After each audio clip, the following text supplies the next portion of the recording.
Hello friends, welcome to Conceptify. My name is Ravi Jain and here we make all your concepts crystal clear. Last lecture में हमने देखा था कि India की constituent assembly बनी थी, उसका इलेक्शन और नॉमिनेशन कैसे हुआ था और ये इलेक्टेड और नॉमिनेटेड मेंबर्स जो आए थे वो कॉन्स्टिट्यूंट असेंबली में कैसे आए थे। आज हम देखेंगे कि ये कॉन्स्टिट्यूंट असेंबली वर्क कैसे करती है। ठीक है, तो कॉन्स्टिट्यूएंट असेंबली की वर्किंग देखते हैं। तो पहला सेशन, तो ये 11 सेशंस टोटल हुए थे 1949 तक। तो उस सेशंस में काम होता था, जैसे अभी बजट सेशन चल रहा है तो उस समय कॉन्स्टिट्यूएंट असेंबली के सेशन चलते थे। ठीक है, टोटल 11 सेशंस हुए थे और पहला जो सेशन हुआ था 9 to 23 दिसंबर 1946, यानी 1946 में दिसंबर में सेशन स्टार्ट हो गए थे और पहला सेशन स्टार्ट कहाँ था 9 दिसंबर से। ठीक है, और इसके बीच में बहुत सारे सेशन होंगे। 11th सेशन होता है जो एंड कब होगा 26 नवंबर 1949, जब हमारा कॉन्स्टिट्यूशन बन के तैयार हो जाएगा। ठीक है, ये हो गया। फिर आता है day of commencement of the constitution. फिर कुछ कॉन्स्टिट्यूशन की चीजें थी वो 24 जनवरी को कंप्लीट हुई, जिनके बारे में हम डिटेल में देखेंगे। ठीक है, तो टोटल सेशन कितने होते हैं 11। जो लास्ट सेशन होता है वो 24 1950 को होता है और उसके बाद में 26 जन ऑफ 1950 को कॉन्स्टिट्यूशन लागू हो जाता है, कमेंस हो जाता है। ठीक है, तो पहला सेशन होता है 9 दिसंबर 1946 से और कॉन्स्टिट्यूशन बन के कब तैयार होता है 26 नवंबर 1949 को। तो ये पीरियड है जो पहले सेशन का फर्स्ट डे और last day of last session. ये सेशन है, ये है 2 ईयर 11 मंथ 18 डेज। जो 2 साल 11 माह 18 दिन है ना, वो यहां से है 9 दिसंबर 1946 से 26 नवंबर ऑफ 1949 तक। ठीक है, तो ये तो हमने इनिशियली देखा सेशन के बारे में। तो फर्स्ट सेशन था, उसमें क्या हुआ था कि मुस्लिम लीग ने बॉयकॉट किया था। तो टोटल नंबर ऑफ एमएलए कितने थे 211। ठीक है, अब क्या होता है कि जब भी इलेक्टेड मेंबर्स किसी असेंबली के या लेजिस्लेचर के अपॉइंट होते हैं, इलेक्ट होते हैं, तो उनको ओथ दिलाने का काम कौन करता है? ओथ दिलाने का काम करता है वहां का स्पीकर या उसका प्रेसिडेंट या स्पीकर। क्योंकि जब तक आप इलेक्टेड एमएलए ओथ नहीं लेगा, he can not function, his work will not be legal work. ठीक है, तो प्रेसिडेंट या स्पीकर होता है, वो उनको ओथ दिलाता है। लेकिन प्रेसिडेंट या स्पीकर आया कहां से? तो क्या होता है कि जैसे आज के केस में क्या होता है, प्रेसिडेंट एक जो सीनियर मोस्ट मेंबर होता है उसको अपॉइंट करता है और प्रोटेम स्पीकर बना के भेजता है। तो प्रोटेम स्पीकर क्या होगा, लोकसभा में जाएगा, वो वहां के इलेक्टेड मेंबर्स हैं उनको ओथ दिलाएगा। ठीक है, और जब ये ओथ हो जाएगी उसके बाद में वो क्या करेंगे, अब वो लीगली एंटाइटल्ड हो गए क्योंकि अब ओथ ले ली उन्होंने। ओथ लेने के बाद में वो इलेक्शन करेंगे, तो ये प्रोटेम स्पीकर फिर हट जाएगा और फिर स्पीकर का इलेक्शन हो जाएगा। तो ऐसे फंक्शन होता है। अब कॉन्स्टिट्यूएंट असेंबली भी तो एक असेंबली है, वो भी एक लेजिस्लेचर ही है। तो इसलिए उस समय जो फ्रेंच प्रैक्टिस होती है कि सीनियर मोस्ट यानी ओल्डेस्ट मेंबर, उसको क्या बना दिया जाता है, प्रेसिडेंट। ठीक है, आज भी कन्वेंशन होता है, डॉक्टर सच्चिदानंद सिन्हा। ठीक, ये क्या बन गए, टेम्पररी प्रेसिडेंट। इनका काम क्या होगा, ओथ दिलाना और इलेक्शन करवाना। ठीक है, तो इलेक्शन किसका हुआ, प्रेसिडेंट का इलेक्शन हुआ। तो प्रेसिडेंट कौन बना, डॉक्टर राजेंद्र प्रसाद। को पता है डॉक्टर राजेंद्र प्रसाद थे। और यहाँ पे 2 वाइस प्रेसिडेंट है, एक तो मुखर्जी, एससी मुखर्जी, और एक VT Krishnamachari. This is VT not TT, it is VT Krishnamachari. तो कृष्णामाचारी और मुखर्जी 2 वाइस प्रेसिडेंट हो गए। ठीक है, कॉन्स्टिट्यूएंट असेंबली को लीगल यानी लॉ से रिलेटेड कोई इश्यू होता है तो उसके लिए एडवाइजर एक बनाया गया सर BN राव को। ठीक है, और कॉन्स्टिट्यूएंट असेंबली जैसे आज लोकसभा होती है, उसका एक सेक्रेटरी होता है, सेक्रेटरी जनरल। तो उस समय कौन थे, HVR अयंगर। ठीक है, तो अभी हमने क्या देखा कि पहला सेशन जो होता है 9 दिसंबर से स्टार्ट होता है फर्स्ट सेशन, और 11th सेशन एंड कब होता है 26 नवंबर, और इसके बीच के पीरियड को क्या कहते हैं 2 ईयर 11 मंथ और 18 डेज। तो ये तो कंप्लीट कितने दिनों में संविधान बनके तैयार हुआ। फिर पहला सेशन बाइकआउट किया मुस्लिम लीग ने, टोटल 211 मेंबर्स थे। टेम्पररी प्रेसिडेंट किसको बनाया गया, सचिदानंद सिन्हा को, जो फ्रेंच की प्रैक्टिस है। फिर इलेक्शन होता है प्रेसिडेंट का, और कौन बनता है प्रेसिडेंट, राजेंद्र प्रसाद, और 2 वाइस प्रेसिडेंट है, एस सी मुखर्जी और कृष्णामाचारी, इट्स वीटी कृष्णामाचारी।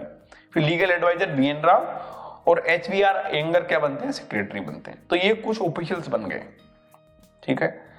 अब ये सेटअप हो गया, ओथ ले ली उन्होंने, और इसके प्रेसिडेंट या स्पीकर जो बनना है वो बन गया, ठीक है। अब यहां से काम स्टार्ट होगा। तो 9 दिसंबर 1946 को फर्स्ट सेशन का फर्स्ट डे था, ठीक है। और इसके 4 दिन बाद यानी 13 दिसंबर को,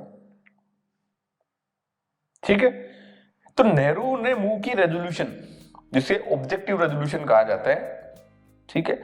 ऑब्जेक्टिव रेजोल्यूशन का मतलब क्या है कि जो ये हम कॉन्स्टिट्यूंट असेंबली में इलेक्ट होके आए हैं, तो हमारा ऑब्जेक्टिव क्या है कि we have to make the constitution for the people of India, और क्या क्या राइट्स होंगे, क्या क्या लिबर्टी होंगी, क्या लिमिटेशन होगी कॉन्स्टिट्यूशन की, इनके बारे में चर्चा की गई। तो ये ऑब्जेक्टिव रेजोल्यूशन थी। कब आती है 13 दिसंबर 1946 को, और अडॉप्ट कब किया गया, जनवरी में, और तब तक सेकंड सेशन स्टार्ट हो चुका था। तो ये कभी क्वेश्चन बन सकता है कि जब नेहरू ने रेजोल्यूशन लेके आए थे, वो शुरू में लाए थे वो तब तो फर्स्ट सेशन था, और जब अडॉप्ट किया गया उसको वो सेकंड सेशन था, ठीक है। अब जो ऑब्जेक्टिव रेजोल्यूशन है, जब कॉन्स्टिट्यूशन पास हो जाता है तो उसके बाद में प्रीएम्बल इसे कहा जाता है, वो अडॉप्ट की गई, तो उसके फॉर्म में ले लेगी, ठीक है। तो ऑब्जेक्टिव रेजोल्यूशन क्या बन जाएगी बाद में, प्रीएम्बल।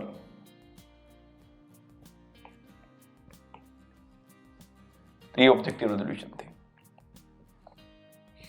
अब जब कॉन्स्टिट्यूशन बन रहा था, सेशन चल रहे थे, तो ये 1946 में चल रहे थे सेशन, तो दिसंबर में। फिर आ जाता है 15 अगस्त 1947।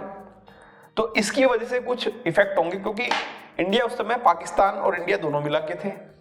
अब पाकिस्तान चले जाएंगे तो कुछ मेंबर थे वो कम हो जाएंगे, ठीक है। तो ये हमने देखे थे कि 389 मेंबर टोटल थे, 296 प्लस 93। अब पार्टीशन के बाद में कितने हो जाएंगे, 299। उसमें 229 और 70 ये हमने देख ही लिया पिछले लेक्चर में, ये रह जाएंगे, ठीक है। तो ओरिजिनल मेंबर कितने होंगे, 300। जो ओरिजिनल नहीं, जो रिवाइज्ड हुए, रेक्टिफाई हुए वो, तो 300 मेंबर लगभग याद के रखिए चलिए, 300, इसमें 230 हो गए ये, और 70 हो गए प्रिंसली स्टेट से, और 230 में से एक कम कर लीजिए, यहां भी एक कम कर लीजिए, तो यानी 299 मेंबर्स थे। आप तो याद करके चलिए कि 300 मेंबर्स थे, ठीक है। अब स्टार्टिंग में प्रिंसली स्टेट्स ने विरोध किया था कॉन्स्टिट्यूशन का, क्योंकि कॉन्स्टिट्यूशन या लॉ आ जाएगा तो फिर किंग की वैल्यू क्या हो जाएगी, रूलर्स की वैल्यू क्या हो जाएगी, तो इसलिए इनिशियली ज्वाइन नहीं किया था। लेकिन बाद में उन्होंने 47 के बाद में उनके पास कोई ऑप्शन नहीं था, तो उन्होंने प्रिंसली स्टेट में ज्वाइन कर लिया। और मुस्लिम लीग के मेंबर थे इंडिया के, उन्होंने भी ज्वाइन कर लिया, जो इंडिया के रह गए थे बाद में, जो जा नहीं पाए थे पाकिस्तान में।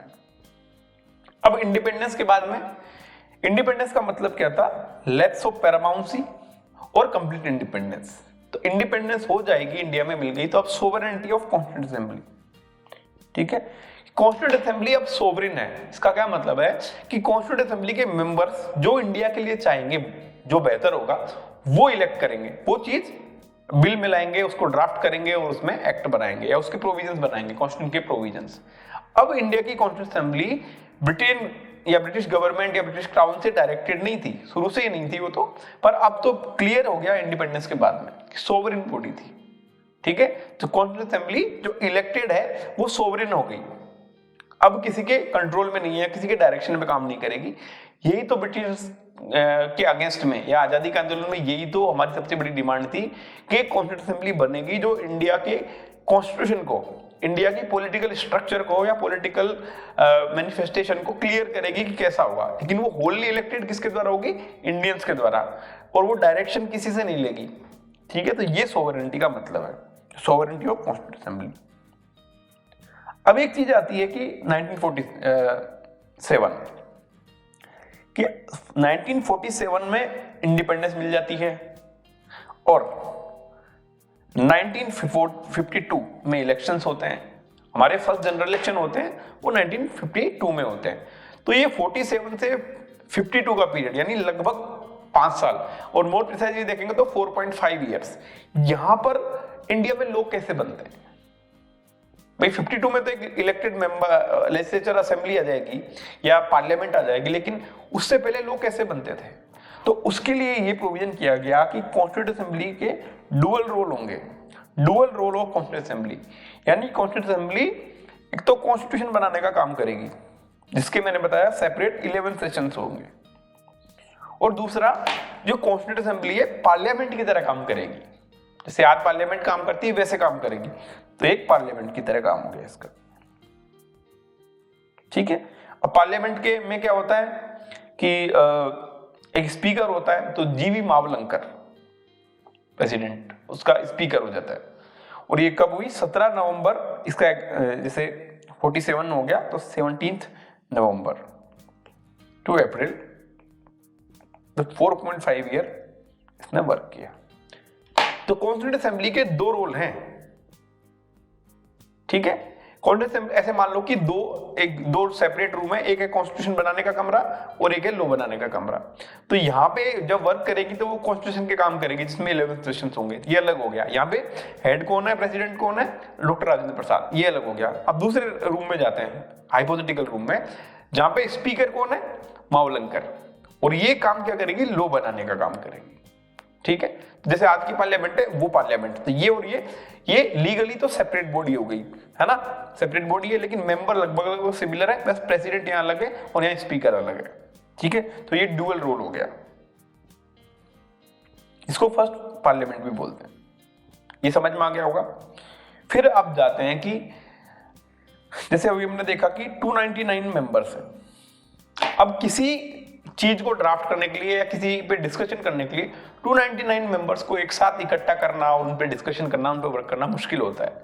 इसलिए इसको टैकल करने के लिए क्या करते हैं? कमिटीज बनाई जाती है, ठीक है।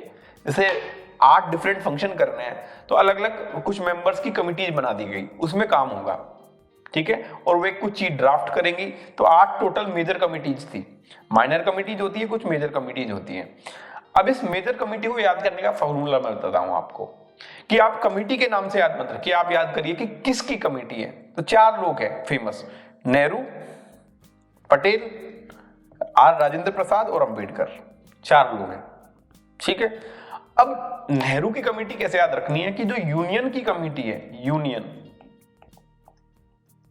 यानी जो सेंट्रल गवर्नमेंट की कमिटी है, वो पंडित नेहरू डील करेंगे, ठीक है। तो यूनियन की पावर कमेटी या यूनियन की कॉन्स्टिट्यूशन की कमेटी, ये कौन डील करेगा? नेहरू। अब नेगोशिएशन विद द स्टेट्स, अब स्टेट्स, अलग अलग स्टेट्स से नेगोशिएशन कौन करेगा, इसमें कंफ्यूजन होता है। तो आपको लगेगा कि यार शायद पटेल थे क्योंकि उन्होंने इंटीग्रेशन पे बहुत काम किया है, लेकिन ये कमेटी नेहरू के अंडर थी, इसलिए मैंने इसको हाईलाइट भी किया है। Negotiation with the state Nehru के अंदर कमेटी थी, ठीक है। तो 3 कमेटी के, नेहरू की committee, union power committee, union constitution committee, और स्पेशली याद क्या रखना पड़ेगा? नेगोशिएशन विद द स्टेट, ठीक है। अब जाते हैं पटेल की कमेटी पे। तो प्रोविंशियल कॉन्स्टिट्यूशन की कमेटी, नाम से पता चल रहा है। फिर एक एडवाइजरी कमेटी होती है फंडामेंटल राइट पे, माइनॉरिटीज पे, ट्राइबल एंड एक्सक्लूडेड एरिया, ठीक है। तो इनकी 5 सब कमेटी बन जाती है, ठीक है। अब जो फंडामेंटल राइट की कमेटी थी उसके मेंबर कौन कौन थे? उसमें इंपॉर्टेंट मेंबर थे जेबी कृपलानी। माइनॉरिटी की कमेटी थी, उसमें SC Mukherjee. Tribal and excluded area में, इसमें असम में थे गोपीनाथ बारदोली, और असम के अलावा उसमें एवी ठक्कर। अभी कमेटी के मेंबर हैं, फैक्चुअल चीज है, याद रख लीजिए अगर बनता है तो, नहीं तो छोड़िए इसको। फिर आता है राजेंद्र प्रसाद। अब ये राजेंद्र प्रसाद की, इसको याद नहीं रखना है, मैं बताऊंगा कैसे याद होती है। जो हाउस होता है, कोई भी हाउस, इसका जो स्पीकर होता है वही तो रूल बनाएगा, वही तो स्टीयर करेगा। तो जैसे आज भी स्पीकर के अंदर ही होती है कमेटी, तो रूल्स एंड प्रोसीजर कमेटी कौन बनाएगा? वहां का हेड यानी doctor Rajendra Prasad, president, steering committee doctor Rajendra Prasad. तो रूल्स और स्टीयरिंग कमेटी आपको याद होगी, दो कमेटी है। अब लास्ट में जाते हैं अंबेडकर की कमेटी। इसको तो कोई भूल ही नहीं सकता कि ड्राफ्टिंग कमेटी की, ठीक है, जो कॉन्स्टिट्यूशन का ड्राफ्ट बनाती है वो अंबेडकर की कमेटी हो गई। अब इसके मेंबर्स याद रखने पड़ेंगे क्योंकि इंपॉर्टेंट कमेटी है, 7 मेंबर्स थे। इसको कैसे याद रखना है, ट्रिपल ए ट्रिपल एम के, ठीक है, ए एम के याद रखना है इसको, लेकिन इसको कैसे ट्रिपल ए ट्रिपल एम के। तो ट्रिपल ए मतलब अंबेडकर, अयंगर और अयंगर, एनजी अयंगर, अंबेडकर, अय्यर और अयंगर, ट्रिपल ए हो गया। ट्रिपल ए मतलब मुंशी, मोहम्मद और माधव, ट्रिपल एम हो गया। और के टीटी कृष्णाचार्य, वीटी अलग है, टीटी कृष्णाचार्य अलग है। तो ट्रिपल ए, ट्रिपल एम और के, ठीक है। इसको रिवाइज करते हैं। तो मैंने कितनी कमेटी बताई, 4 लोगों की कमेटी बताई। कौन कौन इंपोर्टेंट है, नेहरू, दूसरा पटेल, तीसरा राजेंद्र प्रसाद, चौथा अंबेडकर, ठीक है। नेहरू के अंदर हमने बताई यूनियन की कमेटी। तो यूनियन में 3 कमेटी है, union power committee, union constitution committee, और जो स्पेशल लगता है negotiation with the state, 3 committee हो गई। नेहरू के अंदर 3 कमेटी, पटेल के अंदर 2 कमेटी। 2 कमेटी कौन कौन सी है, एक तो फंडामेंटल राइट वो सब वाली कमेटी है, और प्रोविंशियल कॉन्स्टिट्यूशन की कमेटी, पटेल की कमेटी हो गई। फिर डॉक्टर राजेंद्र प्रसाद प्रेसिडेंट है, इसलिए 2 कमेटी होगी, रूल्स वाली, रूल्स एंड प्रोसीजर, और स्टीयरिंग कमेटी, और अंबेडकर के अंदर ड्राफ्टिंग कमेटी। और उसके मेंबर कौन है, ट्रिपल ए ट्रिपल एम के। ये हमने 8 मेजर कमेटी अब याद हो गई होगी, अब भूलना मत बिल्कुल भी, ठीक है। 8 कमेटी होगी। कुछ माइनर कमेटीज है तो वो याद नहीं रखनी है, लेकिन 2-4 चीजें उसमें याद रखनी है कि जैसे लिंग्विस्टिक प्रोविंस के लिए कमेटी थी, और ये 2 कमेटी ऐसी है जिनके मेंबर है वो कॉन्स्टिट्यूएंट असेंबली के मेंबर नहीं है। तो लिंग्विस्टिक प्रोविंस कमेटी की जो एसके दर कमेटी थी, फिर एक सुप्रीम कोर्ट और सिटीजन के लिए जो कमेटी बनी थी उसमें थी एस वर्दाचारी कमेटी, ठीक है, एस वर्दाचारी कमेटी। अब फंक्शन ऑफ कॉन्स्टिट्यूएंट असेंबली, इसके लिए जो स्पीकर थे उनकी कमेटी थी मावलंकर की कमेटी, ठीक है, और बाकी कोई इंपॉर्टेंट नहीं है कमेटी, है ना। तो ये माइनर कमेटीज हो गई। तो 8 मेजर कमेटी हो गई और कुछ माइनर कमेटीज हो गई। अब हम जाते हैं इनेक्टमेंट ऑफ कॉन्स्टिट्यूशन पे, ठीक है। अब इसमें एक चीज मुझे समझानी है। तो अभी कॉन्स्टिट्यूशन थोड़ा बाहर आते हैं, बिल के बारे में देखते हैं कि कोई बिल पास कैसे होता है, ठीक है। जैसे मैं बताऊं, मान लो मुझे एक एजुकेशन बिल बनाना है, एजुकेशन बिल 2023, ये बिल बनाना है। तो क्या होगा कि जो एग्जीक्यूटिव है उसका क्या रोल रहता है बिल के पीछे, एजुकेशन मिनिस्ट्री है, जिसे एजुकेशन मिनिस्ट्री बोलने लग गए आजकल। तो ड्राफ्ट स्टेज होती है, ड्राफ्ट स्टेज, उसमें क्या होता है, मिनिस्ट्री के लोग उस बिल को ड्राफ्ट करते हैं कि ये प्रोपोजल्स हैं, ये प्रोविजंस होने चाहिए, ये सेक्शंस होनी चाहिए, वो बन जाता है। वो काम कौन करता है, मिनिस्ट्री करती है, मिनिस्ट्री के लोग करते हैं। तो ये ड्राफ्ट स्टेज होती है। जैसे एजुकेशन बिल में क्या क्या प्रोविजन होंगे, primary education, secondary education, higher education के लिए, वो कौन बनाएगा, मिनिस्ट्री के लोग। ये ड्राफ्ट स्टेज हो गई। तो यहां तक तो रोल किसका हो गया, एग्जीक्यूटिव का, यानी मिनिस्ट्री का, ठीक है। अब लेजिस्लेचर का क्या रोल रहता है, ये लेजिस्लेचर का रोल देखते हैं। लेजिस्लेचर का रोल, अब बिल क्या ड्राफ्ट बिल है तो उसको इंट्रोड्यूस किया जाएगा किसमें, लेजिस्लेचर में। तो इंट्रोडक्शन की 3 स्टेज होती है, first reading, second reading and third reading. 3 stage कौन सी, first reading, second reading and third reading. ये जो रीडिंग होती है स्टेजेस हैं, इनकी डिटेल अभी देखते हैं कि ये इन तीनों में बिल पास करना होता है, ठीक है। तो 3 स्टेज में बिल पास हो जाता है। अब फर्स्ट रीडिंग जो होती है उसमें क्या करते हैं, जैसे हमने ड्राफ्ट लेके आए बिल को कि एजुकेशन बिल है, तो सबसे पहली स्टेज जिसको फर्स्ट रीडिंग बोलते हैं, उसमें क्या करना पड़ता है कि उसके टाइटल्स और ऑब्जेक्टिव बताया जाता है कि ये इस बिल का नाम होगा एजुकेशन बिल 2023 और इसके ऑब्जेक्टिव ये 5 ऑब्जेक्टिव हैं। ये केवल इंट्रोडक्शन स्टेज है, ठीक है, तो ये हो गई फर्स्ट रीडिंग। सेकंड रीडिंग में क्या होता है कि अब आपने मान लो एजुकेशन बिल में 5 प्रोविजन डाले, तो 5 प्रोविजन पे अलग अलग डिस्कशन होगा, तो क्लोज बाय क्लोज स्क्रूटनी होगी। कमिटी स्टेज भी इसी को बोलते हैं, लेकिन अभी डिटेल बाद में देखेंगे कभी। ठीक है, फिर क्लोज बाय क्लोज डिस्कशन हो गया, यानी एजुकेशन बिल में सबसे फर्स्ट रीडिंग में क्या करेंगे कि उसके कि ये एजुकेशन बिल है, इसका टाइटल ये है और इसके ऑब्जेक्टिव है, इंट्रोड्यूस करा दिया। फिर इसमें 5 प्रोविजन है, तो एक एक प्रोविजन पे क्लोज बाय क्लोज डिस्कशन हो गया, ये सेकंड रीडिंग हो गई। अब थर्ड रीडिंग में क्या होता है कि ये एजुकेशन बिल है, इसको एक्सेप्ट किया जाता है कि रिजेक्ट किया जाता है, इस पे चर्चा होगी। तो सब अगर मेजोरिटी से बोल देंगे कि हाँ पास इसको किया जाता है से आई, तो ये पास हो जाएगा, तो बिल पास हो गया। तो एक्सेप्टेंस और रिजेक्शन ऑफ बिल, यानी सबसे पहले ड्राफ्टिंग स्टेज आती है जिसमें ड्राफ्ट करते हैं, फिर उसमें फर्स्ट रीडिंग में उसको इंट्रोड्यूस करते हैं, सेकंड रीडिंग में उसको उसके प्रोविजंस को डिस्कस किया जाता है और थर्ड रीडिंग में उसको पास किया जाता है। तो ये लेजिस्लेचर की स्टेज है, लेकिन अभी तक ये बिल है, यहां तक क्या है, ये बिल है और ये क्या था, ड्राफ्ट बिल। ठीक है, अब ये बिल पे जब प्रेसिडेंट सिग्नेचर करते हैं तब वो बनता है एक्ट। ठीक है, तो 3 स्टेज हमने देख ली, ड्राफ्टिंग स्टेज, बिल स्टेज और एक्ट। ड्राफ्ट कौन करेगा, मिनिस्ट्री, और बिल कौन बनाएगा, बिल में फर्स्ट रीडिंग सेकंड रीडिंग ये लेजिस्लेचर पास करेगी, और एक्ट कब बनेगा, जब प्रेसिडेंट उस पर सिग्नेचर कर देगा। तो इस प्रोसेस को क्या बोलते हैं, इनेक्टमेंट, एक्टमेंट। और जो अडोप्ट करता है उसको क्या बोलते हैं, थर्ड स्टेज को क्या बोलते हैं, अडोप्ट। ठीक है, तो ये 3 चीजें हो गई। अब कॉन्स्टिट्यूशन भी एक लॉ है, तो कॉन्स्टिट्यूशन भी इसी प्रोसेस से गुजरेगा, क्योंकि जो पार्लियामेंट्री फंक्शनिंग होती है, पार्लियामेंट्री कन्वेंशंस होते हैं, उसमें ऐसे ही प्रोसीजर होता है।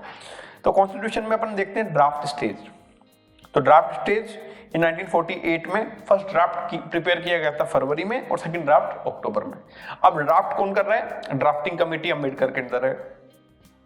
फिर इंट्रोडक्शन कौन करेगा उसका, अम्बेडकर। तो इसमें 3 रीडिंग होगी, फर्स्ट रीडिंग नवंबर 48 में हुई, सेकंड रीडिंग इसके बीच में हुई 48 और 49 के बीच में, और थर्ड रीडिंग ये याद नहीं रखना, बस क्लैरिटी के लिए मैं बता रहा हूं कि जैसे बिल पास होता है वैसे कॉन्स्टिट्यूशन भी एक लॉ है, कॉन्स्टिट्यूशन भी एक बिल है, वो भी कॉन्स्टिट्यूशन बिल वैसे ही प्रोसीजर से पास हुआ होगा। ठीक है, तो ये तीनों चीजें पास हुई, और लास्ट में 26 नवंबर 1949 इस दिन थर्ड रीडिंग हुई, और थर्ड रीडिंग में इसको पास कर दिया गया, यानी अडोप्ट कर लिया गया, अडोप्ट। ठीक है, और इसको इस प्रेसिडेंट के साइन हुए उसी दिन, तो इसको इनेक्ट कर दिया गया। ये अलग अलग टर्म है, अडोप्ट, इनेक्ट। ठीक है, और कितने मेंबरों ने साइन किया था, 284 ने।